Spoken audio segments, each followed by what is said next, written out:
Alright, this Saturday, a lot of people are talking about Adesanya Pereira, but one of the most slept-on fights on the card, and I know this is the main event, so I know it's going to sound a little funny, but is Jorge Masvidal versus Gilbert Burns. I'm super excited for this fight. I think a lot of people are saying, hey, Gilbert Burns is just going to destroy Jorge Masvidal. I'm here to tell you that might not be the case, and I'm going to give you a full breakdown on this fight. And at the end of this video, I'm going to be talking about the announcement of May 13th UFC event in North Carolina. The headliner event has been announced, and a lot of people are questioning why wasn't Anthony Smith and Johnny Walker the main event. We're going to talk about all that and more. If you guys haven't already, click the subscribe button, like, comment, and share, and let's get into this. Alright, Jorge Masvidal, Gilbert Burns. Now, this is a fight that's been talked about all the way last summer. This, in my opinion, is one of the best matchups to give Jorge Masvidal. Yes, Gilbert Burns, I have said on multiple occasions, is one of the most slept-on welterweights. But when you look at his weaknesses, Jorge Masvidal can really exploit a lot of them. First of all, let's give some context. You know, with Gilbert Burns coming off of a win against Neil Magny, before that lost to Khamzat Chimaev, was having trouble getting a fight all this time.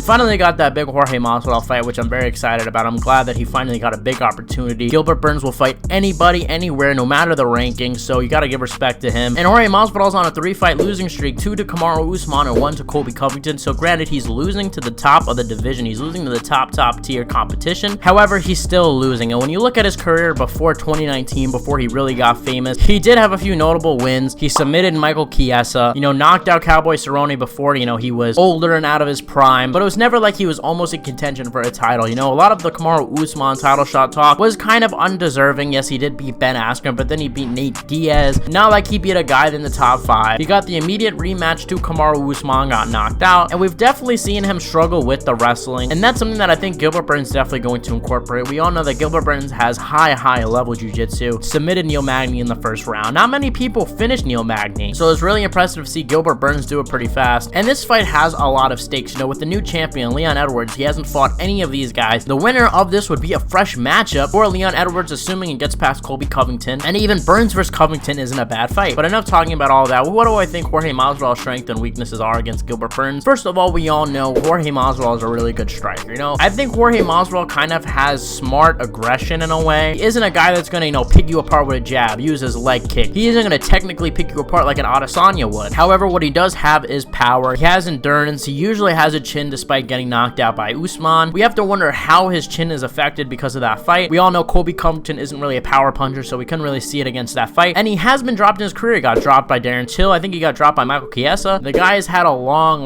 UFC career. Like, I saw a stat, Raul Rosas Jr., one of the younger guys on the roster. When he was born, Masvidal already had a record of 5-0. Masvidal is a veteran of the sport. And another thing that will help Jorge Masvidal in this matchup is his takedown defense. He has really good takedown defense. We weren't really able to see Kamaru Usman take down and control Jorge Masvidal for long. We saw Colby Covington kind of push him against the fence, get some takedown, but that's Colby Covington, and his strength is chain wrestling. I don't think Gilbert Burns can chain wrestle so well, so that might help Jorge Masvidal in this matchup. And his strengths, of course, are, like I just said, the wrestling. We've seen him get controlled. But now let's move on to Gilbert Burns. What are his strengths and weaknesses? And I think one of his strengths is the jiu-jitsu. Like I said, this is a guy you have to be careful with him at all times. He'll take you down and submit you. We saw that with Neil Magny. Once he got the takedown, was able to submit him. Even a guy like Kamaru Usman was afraid to go to the ground with him. Keep in mind, Usman had trained with him, so he knows what Gilbert's about. Gilbert Burns also has amazing power. We saw him almost knock down Kamaru Usman in the first round of their fight. We saw him drop Khamzat Chimaev. But on the flip side, his weakness is his chin. We've seen him get hit. We've seen him get knocked out by guys like Dan Hooker, Kamaru Usman. He got knocked down by Khamzat Chimaev with a jab. So when we're talking about a guy that has power, Masvidal might actually have a chance. And this is Masvidal's last chance of victory. He's already talked about, hey, if he loses this fight, he might retire. So will Gilbert Burns retire Jorge Masvidal? My prediction for this fight is Gilbert Burns by first round submission. Look, I said this videos back. You know, I see a lot of people online now saying this, so I hate to jump on a bandwagon, but if you guys watched to when the fight was announced, I said this first thing, so don't try to say like, oh, I'm copying somebody else. I know a lot of people are saying it, but here's my prediction. Gilbert Burns will drop Jorge Masvidal. We've seen his chin tested. That's definitely what's going to help Jorge, is he is a sneaky striker, and I could see him catching Gilbert Burns. I don't think he'll be able to knock him out because I don't think he's going to knock him out cold. I think he's going to have to land some follow-up shots, and that's risky against a guy with good jiu-jitsu like Gilbert. He'll be able to get knocked down and stay there and recover. So I could see this going to a decision if Jorge Masvidal does win. However, I'm going to bet that it'll end in first round submission. I think that he's going to knock him down and submit him, but also I don't believe that Jorge Masvidal won't get taken down over the course of 15 minutes. I think at some point Gilbert Burns will take him down, and right from there I think he'll be able to finish him easy, just because Gilbert Burns is so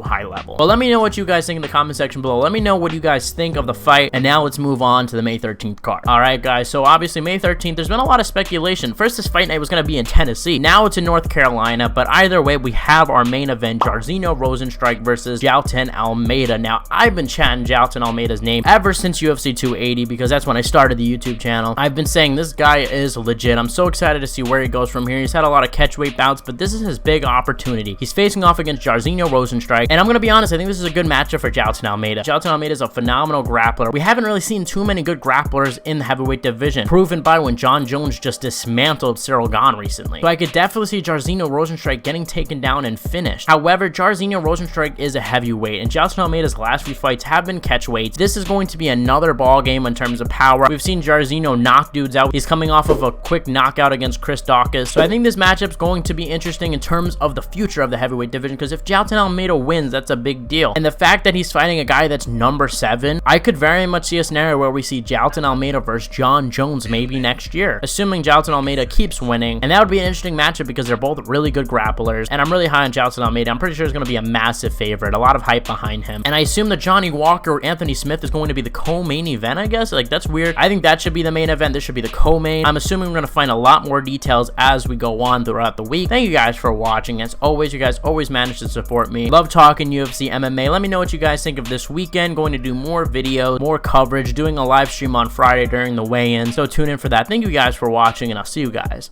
in the next one.